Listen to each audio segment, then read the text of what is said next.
So welcome to the second class of Shutter Club and today we are going to discuss about the composition. Composition का क्या मतलब है कि हम जो व्यू फाइंडर से देखेंगे कैमरे में वो हमें कंपोज करना है, यानी कि कंपोजिशन में कुछ एलिमेंट्स होते हैं, यानी कि जो हमें दिख रहा है उसमें हमें किस चीज़ को, यानी कि व्हाट कंपोजिशन ऑल अबाउट, तो समझ सकते हैं कि it's a way to express, हम क्या इमोशन एक्सप्रेस करना चाहते हैं, राइट। फोटोग्राफी यानी हमें कैमरा पकड़ना आ गया, कैमरा चलाना आ गया, लेकिन हम बेसिकली टारगेट क्या करना चाहते हैं, लाइक जैसे हमें राइफल चलानी आ गई, मैगजीन लोड करनी आ गई, राइफल को फोल्ड करना आ गया, उसमें बुलेट इंसर्ट करना आ गया, सब कुछ आगे, ट्रिगर दबाना आ गया, एम करना भी आ गया, लेकिन हम एम क्या करते हैं वो हम आज सीखेंगे कि हमें एम जो है वो क्या करना है, एम करते समय क्या क्या चीज़ों का ध्यान रखना है, which is very very important, very very important thing. So structure of photograph, कि एक फोटोग्राफ पे क्या क्या चीज़ें जो है हम रखने वाले हैं, क्या इमोशन हम दिखाने वाले हैं, क्या हमारा इंटेंशन है। देन अरेंजमेंट ऑफ एलिमेंट्स, अगर हम मान लीजिए कमरे के अंदर फोटो ले रहे हैं किसी सब्जेक्ट का, तो उस कमरे में उस सब्जेक्ट के साथ में, सब्जेक्ट का मतलब वो लिविंग बीइंग भी हो सकता है और नॉन लिविंग बीइंग भी हो सकता है, तो उस सब्जेक्ट के साथ हमें क्या क्या चीज़ें रखनी। फॉर एग्जाम्पल आपने देखा होगा बहुत सारी प्रोडक्ट फोटोग्राफी होती है, तो प्रोडक्ट फोटोग्राफी के अंदर एक मेन प्रोडक्ट है और उसके साथ में कुछ एक्सेसरीज रखी होती है या कुछ ऐसी चीज़ें रखी होती है जो उसको और सुंदर बनाए, तो ये सब क्या है, ये हमारी इमेजिनेशन का पार्ट है और ये वो हमारे एलिमेंट्स है जिनको हमने कंपोज किया है, एक फ्रेमवर्क तैयार किया है और उसके बाद में हमने उसका फोटो खींचा है।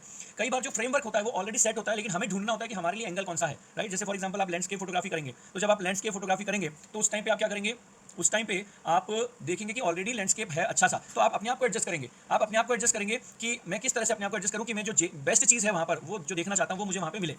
Then it is a mechanism to convey the message, right. तो ये एक मैकेनिज्म है जिससे हम अपनी बात को अच्छे से कह पाते हैं फोटोग्राफी के through. Now why composition is needed, composition की जरूरत क्या है, कि हम रैंडमली क्या खींच सकते हैं, क्या कोई लॉजिक तो होना चाहिए कि कोई फोटो अगर हम खींच रहे हैं तो हमारा इंटेंशन क्या है, तो इट शोज अवर इंटेंट कि ये फोटोग्राफी अगर हमने की है, ये पर्टिकुलर फोटोग्राफ हमने खींचा है, तो what we are going to give, okay, देखने वाले को हम क्या देना चाहते हैं इसके माध्यम से। देन कितनी हमारे फोटो में कितनी सिंप्लिसिटी है, ठीक है, हम कितना सिंपल वे में अपना जो इमोशन है उसको ऐसा ना लगे कि देखने वाले को कि ढूंढता रह जाए कि यार इसमें कहना क्या चाह रहा है फोटोग्राफर। और बैलेंस, बैलेंस का मतलब है कि हम डिस्कस करेंगे आगे कि बैलेंस जो भी हम ऑब्जेक्ट्स लिए हैं कहीं उसमें इम्बैलेंसिंग तो नहीं है। इम्बैलेंसिंग का मतलब ये हो गया कि जिस चीज़ को हम हाईलाइट करना चाह रहे हैं पता चले वो चीज़ हाईलाइट ना हो कि कोई और ही हाईलाइट हो रहा है, तो कई बार ऐसे फोटोग्राफ्स भी आ जाते हैं। तो टूल्स ऑफ कंपोजिशन के बारे में बात करेंगे। देखिए जब कैमरा हमारे हाथ में होता है, टूल हमारे हाथ में आ गया, तो उसके बाद में जब हम कंपोज करने जाते हैं किसी पिक्चर को, तो हमारे पास क्या क्या चाहिए, सब्जेक्ट चाहिए, यानी जिसकी हम फोटो खींचना चाहते हैं। इट मे बी लिविंग और it may be non living. Suppose कीजिए कि आप अपने बच्चे की फोटोग्राफ खींचना चाहते हैं, राइट। तो अगर बच्चे सब्जेक्ट जो है वो आपका मूवेबल भी हो सकता है और इमूवेबल भी हो सकता है, तो अगर लिविंग बीइंग है तो डेफिनेटली सब्जेक्ट कैसा होगा, मूवेबल होगा, और अगर नॉन लिविंग बीइंग है तो सब्जेक्ट कैसा होगा, इमूवेबल होगा। फॉर एग्जाम्पल किसी ट्री की आप फोटो खींचना चाहते हैं, किसी प्रोडक्ट की आप फोटो खींचना चाहते हैं, तो वहाँ पे प्रोडक्ट जो है वो इमूवेबल है। इमूवेबल का मतलब ये नहीं कि उसको आप मूव चेंज नहीं कर सकते उसकी लोकेशन, यस कुछ जगह पे चेंज कर सकते हो, लैंडस्केप में नहीं चेंज कर सकते, जैसे झरना जहाँ है वहीं रहेगा झरना, आप अपने आप को चेंज कर सकते हैं। तो देखिए इसमें दो चीज़ें हैं, रिलेटिव है। कई बार हमारे सामने कोई फोटो खिंचवाने के लिए खड़ा होता है तो हम उसको कहते हैं थोड़ा लेफ्ट हो जाइए भैया, थोड़ा सा राइट हो जाइए, थोड़ा सा नीचे झुक जाइए, और कई बार हम अपने आप को भी एडजस्ट करते हैं। तो this is called forward, backward and right left, यानी हम अपने आप को फॉरवर्ड कर सकते हैं, हमारे पास क्या फ्लेक्सिबिलिटी है कि हम अपने आप को फॉरवर्ड कर सकते हैं, हम अपने आप को बैकवर्ड कर सकते हैं, हम अपने आप को राइट में ले जा सकते हैं, हम अपने आप को लेफ्ट में ले जा सकते हैं, ये हमारी फ्लेक्सिबिलिटीज़ हैं। देन इसके बाद में हमें ये देखना होता है कि आगे पीछे करके अपने आप को या लेंस को आगे पीछे करके हम क्या करना चाहते हैं, हम किन चीज़ों को लेना चाहते हैं और किन चीज़ों को नहीं लेना चाहते हैं। फॉर एग्जाम्पल पीछे हम किसी एक व्यक्ति का फोटो खींच रहे हैं और उसके पीछे एक तस्वीर है, अब ये हमें डिसाइड करना है कि ये तस्वीर लेनी है कि नहीं लेनी है। लेनी है तो कितनी लेनी है, ऑब्वियसली बात है पूरे लेना पसंद करेंगे। पूरा जब लेंगे तो कहाँ पे हम उस अपने व्यक्ति को रखें और कहाँ पे उस फोटो को रखें, ताकि कहीं ऐसा ना हो कि फोटो हमारे जो एक्चुअल सब्जेक्ट है उसको डोमिनेट कर जाए। तो इसके कुछ एग्जांपल्स हम देखेंगे। तो आई थिंक ये बात समझ में आ गई आपको कि हम लेफ्ट राइट हो सकते हैं, आगे पीछे हो सकते हैं, हमारे ऑब्जेक्ट जो है उनके साथ में हमारा एक कनेक्शन, रिलेटिव कनेक्शन हो सकता है। कि कई बार ऐसा होता है कि जैसे आप स्पोर्ट्स फोटोग्राफी में देखेंगे तो वहाँ पर क्या है कि वहाँ पर बाइक, मान लीजिए बाइक रेसिंग हो रही है या साइकिल रेसिंग हो रही है, तो वहाँ पे साइकिल कंटिन्यू, यानी कि हमारा जो सब्जेक्ट है वो कंटिन्यूस मोशन में है, तो हमें भी कंटिन्यूस मोशन में रिलेटिव स्पीड ऐसी सेट करनी पड़ेगी, ऐसा एंगल सेट करना पड़ेगा कि हम उस चीज़ को दोनों को कंटिन्यूसली हम देख सकते हैं। नाउ सबसे पहला आज हम कुछ रूल्स की बातें करेंगे, 5-6 रूल्स की। वैसे तो बहुत सारे रूल्स हैं, कंपोजिशन एक ऐसी चीज़ है, it's a kind of art. Last class में जो हमने सीखा था वो कुछ ऐसा था कि जैसे ड्राइंग टीचर समझाती है कि बेटे देखो ये ब्रश है, ये कलर्स हैं, ब्रश को इस तरह से डुबोते हैं, अगर थोड़ा ज़्यादा डुबोएंगे तो ये पानी थोड़ा ज़्यादा आ सकता है, पेपर खराब कर देगा, तो बेसिक चीज़ें बताई गई थी लास्ट टाइम पे। अब आज क्या हो रहा है, आज आपको कुछ बेसिक टूल्स बताएंगे कंपोजिशन के, लेकिन फिर भी क्या होता है कि पर्सन टू पर्सन डिपेंड करता है कि वो कितना डीप इसमें जाते हैं। बिकॉज देखिए जितनी भी बातें हम यहाँ पे कर रहे हैं थ्योरेटिकली, इसको जब तक प्रैक्टिकली आप उतारेंगे नहीं तब तक इससे ज़्यादा कुछ सीख नहीं पाएंगे। लेकिन हाँ ये है कि अगर आपने इसको सीख के, समझ के और इसको प्रैक्टिकली उतारा तो डेफिनेटली आपकी फोटोग्राफी में एनहेंसमेंट जरूर मिलेगा आपको over the period after some few days और फ्यू मंथ्स, लेकिन बशर्ते कि आप उन रूल्स को अप्लाई करें। सो पहला रूल क्या है, रूल ऑफ थर्ड। इसमें क्या करते हैं हम पूरी, अगर आपने देखा होगा तो फोटो कैमरा में एक सेटिंग ऐसी भी होती है जिसमें ग्रिड लाइंस आ जाती हैं। आपने देखा किसी ने एक्सप्लोर किया है कभी ग्रिड लाइंस को? चैट बॉक्स का यूज़ करें और चैट बॉक्स पे मुझे बताएं, क्या कभी आपने देखा कैमरे पे स्क्रीन पे लाइंस आ जाती हैं, पूरी कैमरे को हम, स्क्रीन को हम डिवाइड कर सकते हैं इक्वल 9 स्क्वायर्स में या रेक्टेंगल्स में, यानी कि 3 वर्टिकल लाइंस और मतलब 2 बीच में 2 ही खींचनी पड़ेगी, तो 2 वर्टिकल लाइंस और 2 करके ऐसा करके हमारा पूरा जो ग्रिड है वो पूरा 9 कॉलम्स में, मतलब 9 ब्लॉक्स में डिवाइड हो जाता है। अब ये रूल ऑफ थर्ड क्या कहता है कि जिस भी सब्जेक्ट की हमें फोटोग्राफी करनी है, जो भी हमारा मेन सब्जेक्ट है जिसको हमें हाईलाइट करना है, वो कहाँ होना चाहिए, वो या तो उन जो ग्रिड लाइंस है उन पे होना चाहिए, और उनमें भी कौन सी ग्रिड लाइन होनी चाहिए कि 2 कॉलम छोड़ के, यानी कि मैं इसको एग्जाम्पल के थ्रू दिखाता हूँ तो आपको बहुत अच्छे से समझ में आएगा। सो मेरे ख्याल से आप देख पा रहे होंगे, मैं एक ये स्क्रीन हाईलाइट कर रहा हूँ। अब यहाँ पे देखिए, ये जो बंदा यहाँ पे खड़ा है पहाड़ पे, इसको हमने कैप्चर किया है और देखिए 9 ब्लॉक्स के अंदर हमारा पूरा जो इमेज है वो हमने डिवाइड किया। कई बार अगर हम अपनी इमेजिनेशन से वो काम नहीं कर पाते तो फोटोग्राफी के अंदर कैमरे में ये फीचर होता है कि हम अपनी स्क्रीन को इस तरह से डिवाइड कर सकते हैं to apply the rule of third. This is very very basic rule और ये कह सकते हैं कि बहुत आसान है, और इसको थोड़ा सा भी अप्लाई करेंगे ना तो आपकी फोटो में जान आ जाएगी। तो आप देखिए, आप समझ पा रहे हैं यहाँ पे कि क्या किया है। मैं थोड़ा सा हाईलाइट करने की कोशिश करता हूँ इसको। जैसे देखिए, यहाँ पे पहली लाइन है, ठीक है, ये मैंने मार्क किया है, रेड मार्क किया है, ये पहला कॉलम हो गया, ये दूसरा कॉलम हो गया, और ये तीसरा कॉलम हो गया। तो हमने क्या किया, दो कॉलम छोड़ के और जो मिडल वाला है उसमें हमने ये लाइन को यूज़ किया है सब्जेक्ट के लिए, आप देख पा रहे हैं। तो ये लाइन को हमने यूज़ किया है। अब आप दूसरी फोटो देखिए, उसमें कहाँ यूज़ किया है, उसमें भी ये जो बंदा बैठा था तो इसको भी हमने पहला कॉलम छोड़ दिया, दूसरा कॉलम छोड़ दिया, तीसरा कॉलम में तीसरे और मतलब यानी कि मिडल वाले के अंदर हमने इसको यहाँ पर यूज़ किया है। अब ये कोई रूल नहीं है कि राइट में यूज़ करना है। आप जैसे इसमें इस फोटोग्राफ में हमने लेफ्ट में दो छोड़ के राइट वाले का यूज़ किया है। आप इस गर्ल को देखें, इस गर्ल को देखें, तो यहाँ पर इन्होंने क्या किया है, एक छोड़ दिया, दो छोड़ दिया, और यहाँ पर, तो इससे क्या हो गया, इससे जो फोटो में एक क्रिएटिविटी डेवलप होती है वो एक इमेंस क्रिएटिविटी होती है। यहाँ पे आप देखिए, इस डॉग को भी लिया, तो कई बार हम जैसे डिपेंड करता है, सब्जेक्ट अगर छोटा है, पूरा नहीं आ सकता है, तो उस केस में हम इस क्रॉस पे भी ले सकते हैं या फिर इस क्रॉस पे ले सकते हैं। अदरवाइज ये लाइन है और ये लाइन है, इस पे हमें सब्जेक्ट को लेना चाहिए। ऐसा नहीं कि हम यहाँ पे ले, अगर यहाँ ले रहे हैं तो यहाँ भी ले सकते हैं, यहाँ ले रहे हैं तो यहाँ भी ले सकते हैं। मतलब दीज आर द बेसिक। ये जो मिडल वाला है ये बेसिक है, लेकिन मिडल के अंदर नहीं लेना है, मिडल के साइड में रखना है, कॉर्नर पे रखना है, लाइन पे रखना है, तो it will definitely give some creativity to our photograph. So आप मुझे बताइए, अगर आपको रूल ऑफ थर्ड समझ में आया है तो please write down on the chat box yes. इसके लिए आप लिखिए थर्ड। अगर रूल ऑफ थर्ड समझ में आया तो write down third. Great, Sanjay ji को समझ में आ गया, स्मिता को समझ में आ गया, सार्थक को समझ में आ गया, दादा साहब को समझ में आ गया। वेलकम दादा साहब, मैंने जब वेलकम किया था तब आप नहीं थे वहाँ पर। सो केयूर भाई वेलकम, वेलकम गांधीनगर गुजरात से। सो केयूर भाई, आई होप कि ये आपको सभी को समझ में आ गया होगा। चलिए आगे बढ़ते हैं हम। तो नेक्स्ट जो है वो आता है element of symmetry. This is again very common. कई बार हम लैंडस्केप फोटोग्राफी जब करते हैं तो हम देखते हैं कि कुछ ऐसा पैटर्न बन रहा है जो बहुत सिमेट्रिकल पैटर्न बन रहा है, जैसे पानी के अंदर उसकी प्रतिबिंब हम ले रहे हैं, मिरर इमेज ले रहे हैं। तो जैसे कि आप ये फोटो यहाँ पे देख सकते हैं, इस फोटो में क्या मिल रहा है, सिमेट्री आ रहा है, सिमेट्री पैटर्न आ रहा है। क्या पैटर्न आ रहा है, ये देखिए, ये सिमेट्री पैटर्न आ रहा है। आई थिंक आपको दिख रहा होगा, पूरी इमेज को इसने एक्जैक्टली इक्वल हाफ में डिवाइड कर रखा है सिमेट्री के बेसिस पे, और जितना हमें ऊपर दिख रहा है, यहाँ देखिए, जितना हमें ऊपर दिख रहा है उतना ही हमें यहाँ नीचे दिख रहा है। यहाँ से यहाँ की जो डिस्टेंस है वही डिस्टेंस यहाँ पर है, यहाँ से यहाँ तक की डिस्टेंस है वही डिस्टेंस यहाँ पर है। तो this is called pattern symmetry, जो कहते हैं कि element of symmetry. So I think ये समझ में आया होगा आपको। इसके कुछ एग्जांपल्स हम देखते हैं। सबसे पहले आप ये देखिए, सीढ़ियों का फोटो लिया हुआ है। अगर आप ध्यान थोड़ा बहुत 19 चलता है, यहाँ से इतना डिस्टेंस है, यहाँ से भी लगभग डिस्टेंस है, ये इधर जा रही है, इनको लीडिंग लाइंस भी बोलते हैं हम। ये देखिए, तो आई थिंक आपको समझ में आ रहा होगा पैटर्न। इसी तरह से अगर हम देखें तो ये वाले में भी देखिए, ये हमारी लीडिंग लाइन बन गई, यहाँ से इसका इतना डिस्टेंस है, उतना ही डिस्टेंस लगभग यहाँ से इतना है, ये हमारी लीडिंग लाइन बन गई, और यहाँ पर ये ऊपर हमारी लीडिंग लाइन बन रही है, ये हमारी लीडिंग लाइन बन रही है। लीडिंग लाइन का मतलब तो वो लाइन जो हमें कंपोज करने में हेल्प करती है।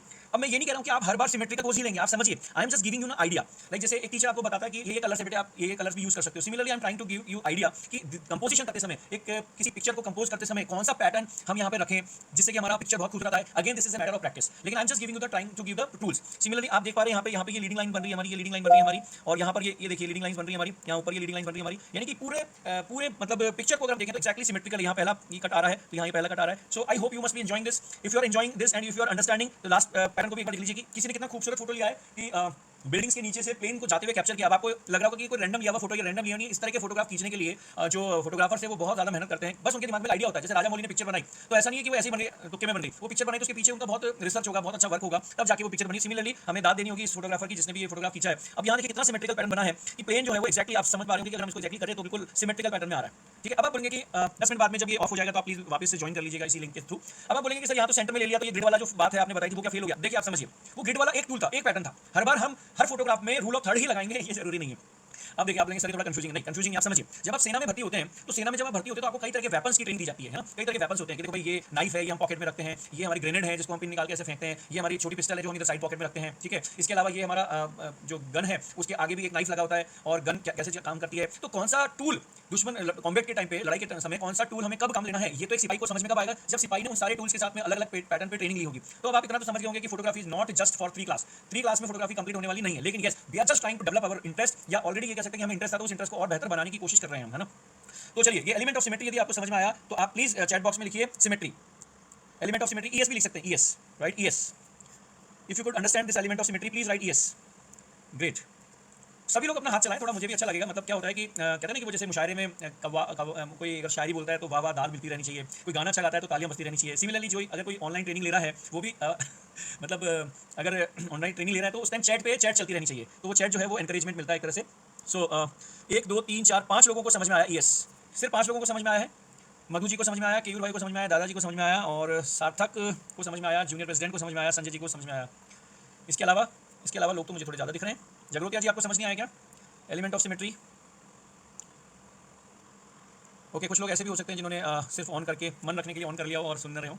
एनीवेज, आगे बढ़ते हैं जरा। बैलेंस देखिए, अब हमारी फोटोग्राफ के अंदर क्या होता है, कई बार विजुअल बैलेंस होता है। मतलब हमें ध्यान रखना होता है कि जब हम किसी फोटोग्राफ को कंपोज कर रहे हैं उस टाइम पे हमारा ये खत्म होने वाला 4-5 मिनट में, तो फिर वापस एक बार ज्वाइन कीजिएगा। बैलेंस जब हम करते हैं तो बैलेंस करते समय कुछ कलर ऐसे होते हैं जिसको हमें बैलेंस करना होता है। कहीं ऐसा ना हो कि वो किसी एक पर्टिकुलर एंगल पे तो हमारी फोटो बहुत हाईलाइट हो जाए और किसी एक पैटर्न पे वो, तो अगर आप देखें तो विजुअल वेट, इसको बोलते हैं विजुअल वेट, कि फोटो में आपका विजुअल वेट कितना है। और विजुअल वेट दो चीज़ों से आता है, एक तो होता है ब्राइट ऑब्जेक्ट, जैसे कि आप देख सकते हैं इस फोटोग्राफ के अंदर ये जो झील है बीच में, ये एक तरह से हमारा विजुअल वेटेज ले रहा है, लेकिन इसको हाईलाइट कौन कर रहा है, साइड में जो ये बर्फ की चादर है। नहीं सर, फर्स्ट डे अगर आपने नहीं भी ज्वाइन किया है तब भी ऐसा इतना ज़्यादा दिक्कत नहीं है, क्योंकि आज जो हम टॉपिक कवर कर रहे हैं वो बिल्कुल ऑल टुगेदर डिफरेंट है। फर्स्ट क्लास में हमने ये डिस्कस किया था कि कैमरे को यूज़ कैसे करना है, कैमरे में क्या क्या टूल्स हैं, लेकिन आज हम डिस्कस कर रहे हैं कि कैमरा मान लो यूज़ करना हमें आ गया, तो अब हम देखेंगे क्या, मतलब फोटो खींचते समय किन किन बातों का ध्यान रखेंगे, कि जिस चीज़ को हम ऑब्जर्व कर रहे हैं उसमें क्या क्या चीज़ों का ध्यान रखना चाहिए। तो अब तक हमने क्या क्या सीखा, अब तक एक बार अगर वापस हम देखें तो रूल ऑफ थर्ड, जिसमें हम क्या करते हैं, पूरी फोटोग्राफ को इस तरह से 9 ब्लॉक्स में डिवाइड करते हैं और उसके बाद में हम पैटर्न बनाते हैं यहाँ यहाँ, ठीक है, ये यहाँ पर मैंने आपको एग्जांपल दिया था। देन उसके बाद में एलिमेंट ऑफ सिमेट्री, जिसमें किसी भी फोटोग्राफ के अंदर सिमेट्री हम ढूंढते हैं, और अगर कोई सिमेट्री हमको मिल रही है तो हम उसको सिमेट्री में लेने की कोशिश करते हैं। जनरली सिमेट्रिकल फोटोग्राफ्स हमें वहाँ लेने को मिलता है जहाँ कोई पैटर्न रिपीट हो रहा है या जहाँ पे कोई सिमेट्री का एलिमेंट है। अब हर जगह हम सिमेट्री का एलिमेंट ढूंढने नहीं बैठेंगे।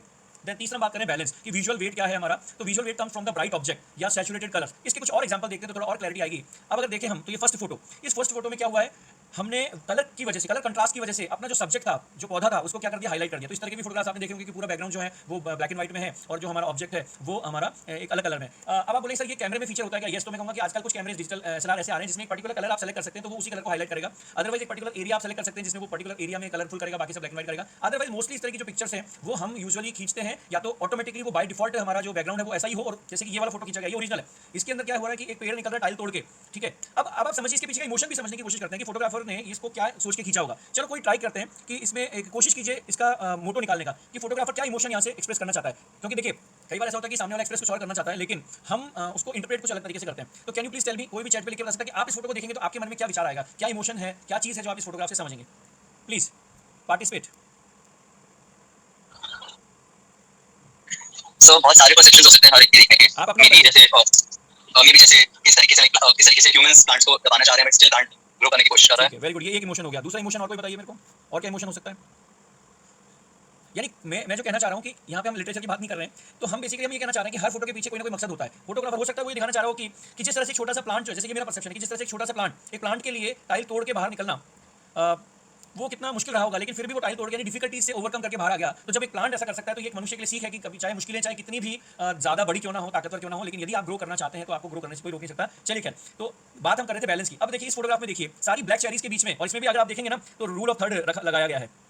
अगर सॉरी ये लाइन मैंने गलत बना दी, इसको आप इसको इग्नोर करें। ये देखिए ये रूल ऑफ थर्ड में आप देखेंगे तो यहाँ पे लाइट चली गई है बट कोई बात नहीं, मेरे ख्याल से आवाज़ आपको आ रही होगी। तो रूल ऑफ थर्ड में आप देखेंगे तो ये बिल्कुल वही वाला पैटर्न फॉलो हो रहा है। तो कई बार एक साथ दो एलिमेंट भी आपको किसी पिक्चर में दिख सकते हैं। यहाँ पे भी देखिए ये फोटोग्राफ, हालांकि फोटोग्राफी पॉइंट ऑफ व्यू से मैं बहुत अच्छा फोटोग्राफ इसको नहीं मानता, लेकिन I just wanted to show the balance. Similarly अगर आप इस फोटो को देखें तो ये बहुत अच्छा फोटोग्राफ है, इसमें आप देखिए इसको हाईलाइट किया गया है बीच वाले को, और यहाँ पे बाकी पूरा बैकग्राउंड जो है वो इस तरह का हो गया कि अपने आप ही सब्जेक्ट जो है वो इसके ऊपर नजर फोकस जा रही है। तो इस चीज को हम बोलते हैं विजुअल वेट, कि हमने किस चीज पे कितना वेट देना चाहा। कई बार हम विजुअल वेट देने के लिए फोटोग्राफी के अंदर बुके का इस्तेमाल करते हैं, जो लास्ट टाइम पे मैंने बात की थी कि बैकग्राउंड जिसमें ब्लर कर दिया जाता है। और फॉर एग्जांपल मैं आपको वो फोटोग्राफ दिखा देता हूं, जो लोग नए आए तो वो समझ जाएंगे कि बोके का क्या मतलब है। ये देखिए यहाँ पर इस फोटोग्राफ के अंदर हमने इस लड़की को हाईलाइट करना चाहा था, तो लड़की को हाईलाइट करना चाहा था क्योंकि लड़की हमारा सब्जेक्ट है, तो पीछे का हमने पूरा जो बैकग्राउंड है वो ब्लर कर दिया, तो ताकि हमारा जो पैटर्न है वो हाईलाइट हो जाए। ओके, नेक्स्ट अगर हम बात करें, चलिए लाइट भी आ गई है। Then fourth one is golden triangle. भी ये कभी भी खत्म हो सकता है, तो आप प्लीज लोग वापस ज्वाइन कर लीजिएगा। गोल्डन ट्राइंगल, अभी गोल्डन ट्राइंगल जो है ये भी अपने आप जैसे रूल ऑफ थर्ड है ना, ये उससे भी थोड़ा पावरफुल टूल है, ठीक है। इसको पावरफुल, अब देखिए जितनी चीज़ पावरफुल होती जाएगी उतना ही उसका जो टेक्निकलिटी है वो डेफिनेटली थोड़ी बढ़ जाती है। देखिए इसमें क्या है, इसमें हम क्या करते हैं, पहले मैं आपको सिंपल पैटर्न बताता हूँ कि जैसे कोई भी एक पिक्चर है,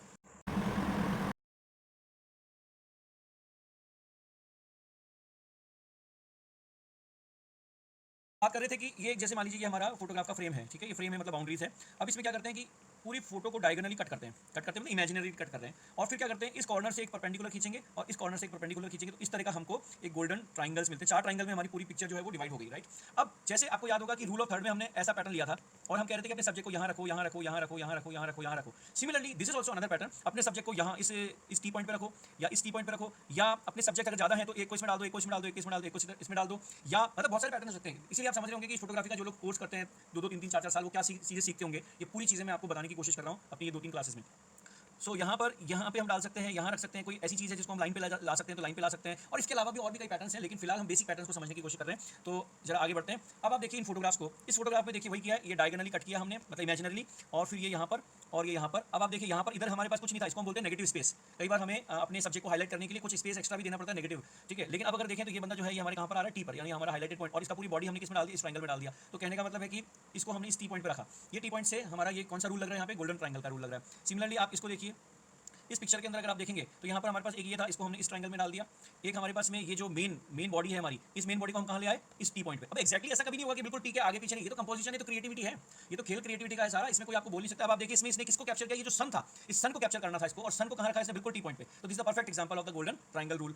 सिमिलरली एक फोटो मैंने आपको यहाँ पे दिखाई है, इसमें अगर आप देखें बहुत सारे एलिमेंट्स थे, तो देखिए हमारा एक एलिमेंट जो है वो इस वाले इसमें आ गया। अगर आप इस पैटर्न को देखेंगे तो एक एलिमेंट जो है ये वाला, ये हमारा इस वाले ट्रायंगल में आ गया, एक हमारा जो बड़ा था वो इसमें आ गया, एक हमारे जो एक एलिमेंट थे वो इसमें आ गए, और बाकी के जो छोटे मोटे थे वो इसमें आ गए। तो this is also a golden triangle, ठीक है। तो गोल्डन ट्रायंगल की कोई पिक्चर होगी, थर्ड रूल की कोई पिक्चर होगी, यानी कोई ना कोई एलिमेंट अगर वो फुलफिल कर रही होगी। अब जैसे याद है कि लास्ट टाइम पे हमने बात किया था कि कब आईएसओ यूज़ करना है, कब शटर स्पीड को यूज़ करना है, कब हमें अपर्चर को यूज़ करना है, वो एक आर्ट है। सिमिलरली किसी पिक्चर को देखते समय, फॉर एग्जांपल ये एफिल टावर है, ये मेरे बेटे ने बनाया एफिल टावर कागज का ना। अब मान लीजिए एफिल टावर को मेरे को कहीं हाईलाइट करना है, तो मैं इसके साथ में क्या क्या रखना चाह रहा हूँ और मैं कौन सा रूल फॉलो करना चाह रहा हूँ, मैं गोल्डन ट्रायंगल पे लेना चाह रहा हूँ, रूल ऑफ थर्ड पे लेना चाह रहा हूँ, ये सब मेरी क्रिएटिविटी। और ये सब कैसे कैसे पता चलेगा कि इस तरह के फोटोग्राफ के लिए रूल ऑफ थर्ड पता बेटर है, इस तरह के फोटोग्राफ के लिए गोल्डन ट्रायंगल बेटर है, ये करने से ज़्यादा बेहतर और कहीं पता नहीं चल सकता। यानी कि जब ये इनको अप्लाई करेंगे प्रैक्टिकली आप, तो आपको मजा आएगा और तो आप तो सीखेंगे। Rome was not built in a day. कोई भी लर्निंग पैटर्न जो है वो कभी भी आप 2 या 5 दिन में नहीं करते हैं, उसके लिए बहुत साधना करनी पड़ती है, बहुत सारी चीज़ें सीखनी पड़ती है, इंटरेस्ट आपका डेवलप करना पड़ता है उस चीज़ के लिए, और कंसिस्टेंटली आपको उसमें प्रयास करना पड़ता है। एंड देन इसके अलावा नेक्स्ट जो एलिमेंट आज हम डिस्कस करने वाले वो है पैटर्न्स। कई बार हमें किसी फोटोग्राफ में पैटर्न्स रिपीटेड हम लेना चाहते हैं, तो पैटर्न के अंदर एक बहुत इंपॉर्टेंट चीज़ है कि ब्रीदिंग जो है वो होनी चाहिए। यानी कि हम उस पैटर्न में जो चीज़ दिखाना चाह रहे हैं, सपोज कि जो तीन बर्ड्स हैं, फ्लाइंग बर्ड्स हैं, वो मैंने फोटोग्राफ नहीं लिया, 3 फ्लाइंग बर्ड्स हैं। अब एक तो तरीका ऐसा हो सकता है कि मैंने उनको इस तरह से लिया कि फ्लाइंग बर्ड एक है, उस पर ओवरलैप होगी, दूसरी तीसरी ओवरलैप होगी। एक तरीका ये है कि मैंने उसको इस साइड से लिया कि एक फ्लाइंग बर्ड यहाँ दिख रही है, एक फ्लाइंग बर्ड यहाँ दिख रही है, एक फ्लाइंग बर्ड यहाँ दिख रही है। तो बेसिकली आप समझिए कि कौन सा वाला ज़्यादा पैटर्न अच्छा लगेगा, जिसमें हमने इसको भी स्पेस दिया। ब्रीदिंग स्पेस बोलते हैं कि मतलब एक सब्जेक्ट अगर आप एट ए टाइम कई सारे सब्जेक्ट्स लेना चाह रहे हो, तो सबको अपना हाईलाइट होने का बराबर मौका मिले, तो उसको हम बोलते हैं ब्रीदिंग पैटर्न। तो कुछ पैटर्न्स हम देखते हैं, अक्सर हमें ये पैटर्न मतलब पेड़ों का पैटर्न मिलता है, बिल्डिंग्स का, मॉन्यूमेंट्स में हमको ये पैटर्न्स मिलते हैं। जरा देखिए यहाँ पे आपको एक पैटर्न मिल रहा होगा, लीडिंग लाइंस भी यहाँ पे फॉलो हो रही है, प्लस साथ में यहाँ पे पैटर्न भी मिल रहा है, हमें एक रिपीटेड पैटर्न मिल रहा है हमें। सिमिलरली इस फोटोग्राफ में अगर हम देखें तो पैटर्न मिल रहा है। अब सपोज कीजिए कि यहाँ पर कोई रूल ऑफ थर्ड लगा देता तो थोड़ा अजीब हो जाता फोटोग्राफ। तो यहाँ पर सिमेट्री एलिमेंट को देखा उन्होंने, पैटर्न को देखा, यहाँ पे भी उन्होंने देखिए, आप देखेंगे तो एक लीडिंग लाइन्स यहाँ पे बन रही है, लीडिंग लाइन्स यहाँ पे बन रही है। कई बार मैंने क्या बोला कि एक ही फोटोग्राफ में आपको कई सारे एलिमेंट देखने को मिलेंगे, राइट। तो this is also easy to recognise, तो ये आपको ध्यान रखना है जब भी आप फोटोग्राफी करें। अब अगर आपको ये जो गोल्डन ट्रायंगल समझ में आया है तो प्लीज़ चैट पे एक बार लिख के बताइए जीटी, गोल्डन ट्रायंगल अगर समझ में आया है आप। वेरी गुड, ओके डॉक्टर साहब, आप थोड़ी देर पहले मैंने शायद आपको ऑब्जर्व नहीं किया। ओके सो गोल्डन ट्रायंगल आपको समझ में आ गया। देन गोल्डन ट्रायंगल में क्या करेंगे, एक बार फिर से बताता हूँ कि पूरी फोटो को हम इमेजिन करेंगे कि डायगोनली हमने कट कर दिया है और फिर परपेंडिकुलर हमने खींचा है, और परपेंडिकुलर खींचने के बाद में जो 4 हमारे ट्रायंगल बने हैं, तो हमें ऑब्जेक्ट को या तो उन पे रखना है या उनके जो ये टी बन रहे हैं उस पर रखना है, डिपेंडिंग अपॉन कि आप किस पैटर्न को फॉलो कर रहे हैं। Then let's move. अगर आपको पैटर्न समझ में आया तो please write down pattern, chat पे लिखिए पैटर्न। कि कंपोजिशन करते समय हमें पैटर्न्स का भी ध्यान रखना होता है, तो कई बार हमें पैटर्न हमें पता लगते हैं कि इन तरह के पैटर्न्स को हम यूज़ कर सकते हैं। ग्रेट, बहुत अच्छी बात है। Now let's talk about the depth. ये लैंडस्केप फोटोग्राफी में बहुत काम आता है। लैंडस्केप फोटोग्राफी जब भी हम करेंगे तो इसमें हमें बहुत काम आती है डेप्थ। डेप्थ का क्या मीनिंग है कि हम अपने कंपोजिशन में कितनी लेयर की डेप्थ दिखा रहे हैं। जैसे एक होता है फोरग्राउंड की एकदम जो नजदीक में कोई चीज़ है, फिर एक होता है कि मिड में कोई चीज़ है, और एक होता है कि बैकग्राउंड कोई बहुत जबरदस्त है। तो कई बार आपने देखा होगा कि इस तरह के फोटोग्राफ होते हैं जिसमें साइड में फूल या पत्ती दिख रही है साइड में, उसके बाद हमारा वो बंदा है जिसको हमने फोटोग्राफ लिया वो मिडिल में है, और उसके पीछे बहुत शानदार पहाड़ है बर्फ के। तो इसको हम बोलते हैं, यहाँ पे अगर आप ध्यान से देखें तो जैसे इस फोटोग्राफ में देखेंगे तो ये जो फ्लावर्स हैं ये हमारा क्या हो गया, फोरग्राउंड, जो हमें मतलब एक फ्रंट की चीज़ दे रहा है। ये जो है ये हमें क्या दे रहा है, मिडल रेंज, मतलब मिडल ग्राउंड। और यहाँ पे ये जो है ये हमें क्या दे रहे हैं, बैकग्राउंड। देखिए foreground, mid ground and background. तो आपको तो ये फोटोग्राफ देख के ऐसा लगेगा बड़ी अच्छी डेप्थ है इसके अंदर, है ना, बहुत अच्छा फोटो। लैंडस्केप फोटोग्राफी में ये पैटर्न काम आता है अक्सर। तो मैंने क्या बोला, टूल्स हैं, टूल्स को कहाँ यूज़ करना है, कितना यूज़ करना है, कैसे यूज़ करना है, that will come with the practice. जब आप प्रैक्टिस करेंगे तो ही आएगा, वरना तो सेमिनार कितने भी ले लीजिए ज़्यादा कुछ हासिल होगा नहीं। लेकिन हाँ, सेमिनार वही कहते हैं कि आप एक्शन जब लेते हैं लाइफ में चेंज तब आता है। If you don't take any action तो कोई चेंज नहीं आएगा, लेकिन एक्शन लेंगे तो एक्शन लेने की शुरुआत जो है वो धीमी हो सकती है, रिजल्ट आना धीमे हो सकते हैं, लेकिन रिजल्ट आते हैं। अगर सपोज कीजिए किसी को फिटनेस मान लीजिए बनानी है और वो पहला सेमिनार करे और सेमिनार में उसको कुछ बातें बताई जाए और उसका वो अनुसरण ना करे, बस सिर्फ सेमिनार अटेंड करता जाए, तो उससे कुछ होगा नहीं। अब जरा देखिए, कोई मुझे बता सकता है कि यहाँ पर इस फोटो के अंदर what is the foreground, foreground में क्या है। अब आपके लिए सवाल है, ये क्वेश्चन है आपके लिए कि इस पिक्चर के अंदर फोरग्राउंड में क्या है, क्या चीज़ आपके लिए फोरग्राउंड है, क्या चीज़ मिड ग्राउंड है और क्या चीज़ जो है वो बैकग्राउंड है। स्टोन्स, ग्रेट, स्टोन्स जो है वो हमारे फोरग्राउंड है, राइट। देन मिड ग्राउंड क्या है, anybody, what's the mid ground. यानी कि हमको आगे आगे पत्थर दिख रहे हैं, फिर हमको मिडिल रेंज में क्या दिख रहा है, लेक, वेरी गुड, लेक हमें जो है ये हमारा मिड ग्राउंड हो गया, okay. And then lake, water, ठीक है। और उसके बाद में जो हमारा बैकग्राउंड है उसको हम क्या मानेंगे, इनफैक्ट ये जब देखेंगे तो लेक के साथ ये जो पहाड़ है ना, ये भी हमारा मिड ग्राउंड का पार्ट है। लेकिन ये जो पहाड़ है पीछे वाले व्हाइट वाले थोड़े से जो है, ये हमारे लिए क्या है, स्काई, और स्काई के साथ ये वाले जो पीछे वाले पहाड़ हैं ये हमारे लिए क्या हो गया, यस, ये जो माउंट, ये मिडिल वाला माउंटेन, तो इस लेक के साथ वाला माउंटेन जिसका ये पिक्चर आ रहा है, ये तो हमारा मिडिल वाला ही बन गया। इसमें भी अगर आप देखो तो पैटर्न बन रहा है, ये ट्रायंगल बन रहा है, ये ट्रायंगल बन रहा है, तो यानी कि इसमें भी अगर आप देखें तो सिमेट्री एलिमेंट आ रहा है। आप देखेंगे कि मतलब हर फोटो को अब जब आप इस तरह से एनालाइज करने की कोशिश करेंगे, जब भी आप कोई अच्छा फोटो देखें, कोशिश करें उसमें आइडेंटिफाई करने की इसमें कौन सा पैटर्न उन्होंने फॉलो किया है। सो आई होप कि आपको डेप्थ वाली बात समझ में आ गई होगी। तो अगर डेप्थ वाली बात समझ में आ गई तो प्लीज राइट डाउन डेप्थ।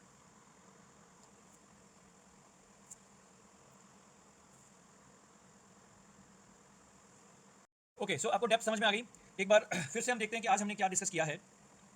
तो सबसे पहले हमने डिस्कस किया कि कंपोजिशन बेसिकली होता क्या है, और कंपोजिशन होता है like it's a kind of mechanism जिससे कि हम अपना मैसेज कन्वे करना चाहते हैं। वेरी गुड जूनियर जेसी प्रेसिडेंट, तो बहुत ही इंटेलिजेंट है भाई। रूल ऑफ थर्ड, सबसे पहले कंपोजिशन क्यों करना चाहिए कि हमारी एक इंटेंट होती है, कोई फोटोग्राफ को दिखाने की उसके पीछे का एक उद्देश्य होता है, उसमें जितनी सिंप्लिसिटी हो उतना बेहतर है, ताकि हम इजीली, सिंप्लिसिटी का मतलब ये है कि जो चीज़ हम कहना चाहते हैं सामने वाले को वही समझ में आए। जैसे कई बार होता है हम घुमा फिरा के बात करते हैं तो वो सामने वाले को समझ नहीं आती। सिमिलरली अगर हम बहुत सारे एलिमेंट्स एक्स्ट्रा एलिमेंट्स डाल देंगे और जिस एलिमेंट को हम एक्चुअली हाईलाइट करना चाहते हैं उसके बारे में भूल जाएंगे, तो ये दिक्कत हमारे को हो सकती है। देन टूल्स ऑफ कंपोजिशन में हमने बोला कि कंपोजिशन करते समय हम मूव कर सकते हैं, सामने वाले सब्जेक्ट को मूव करा सकते हैं, राइट हो सकते हैं, लेफ्ट हो सकते हैं, लेंस को आगे पीछे करके क्या इंक्लूड करना है क्या इंक्लूड नहीं करना है, ये डिसीजन हम ले सकते हैं। Then rule of third first pattern था जो कि मैंने आपको बताया, एक बार फिर से आप नोट कर लीजिए इसको। Then element of symmetry, element of symmetry के बाद में हमने किया बैलेंस, कि हमारा जो बैलेंस है जिसको भी हम हाईलाइट करना चाहते हैं वो अच्छा होना चाहिए। देन बैलेंस के बाद में हमने बात किया गोल्डन ट्रायंगल पे। गोल्डन ट्रायंगल का मतलब है कि हम एक पैटर्न फॉलो करते हैं, ये थोड़ा सा क्रिएटिव फोटोग्राफी की तरफ आता है, rule of third golden triangle. और एक और रूल होता है गोल्डन स्पाइरल, वो थोड़ा कॉम्प्लेक्स है तो वो कभी फिर हम फिर कभी मौका मिलेगा तो सीखेंगे, अदरवाइज आप खुद गूगल करके सर्च करके सीख सकते हैं rule of golden spiral. Then patterns के अंदर हमने बात किया कि कई बार हमें रिपीटेटिव कोई चीज़ मिलती है तो उसके पैटर्न बन सकते हैं। ये एनिमल्स का पैटर्न हो सकता है, ये रिपीटेटिव मतलब जहाँ कहीं भी किसी चीज़ का रिपीटेशन हो रहा है, अब उस पैटर्न को आप कितनी खूबसूरती लेते हैं। जैसे यहाँ पे उन्होंने सेंटर में लिया, लेकिन चूंकि आप इस बिल्डिंग के साइड से खींच रहे हैं तो ऑब्वियसली बात है ये चीज़ें सेंटर में नहीं आ सकती, एक जैसी नहीं दिखेंगी। तो जो नजदीक वाला वो बड़ा दिख रहा है, फिर छोटा, फिर छोटा, तो हर एक का अपना एक मतलब कहते हैं कि हर एक का अपना एक एस्थेटिक वैल्यू है। और देन वी डिस्कस डेप्थ, ठीक है। तो डेप्थ में फोरग्राउंड, मिड ग्राउंड और बैकग्राउंड, इसके बारे में बात की। एक फोटोग्राफ और देख लेते हैं जरा। इसमें अगर आप देखेंगे तो जितनी भी भीड़ें हैं ये हमारा फोरग्राउंड हो गया। देन उसके बाद में ये वाला जो पहाड़ है दूर के, ये हमारे लिए एक तरह से मिडिल ग्राउंड हो गए। एंड देन जो लास्ट के ये पहाड़ है ये हमारे लिए क्या हो गए, ये हमारे लिए हो गए बैकग्राउंड। तो आज की जो क्लास है ये कंपोजिशन पे थी।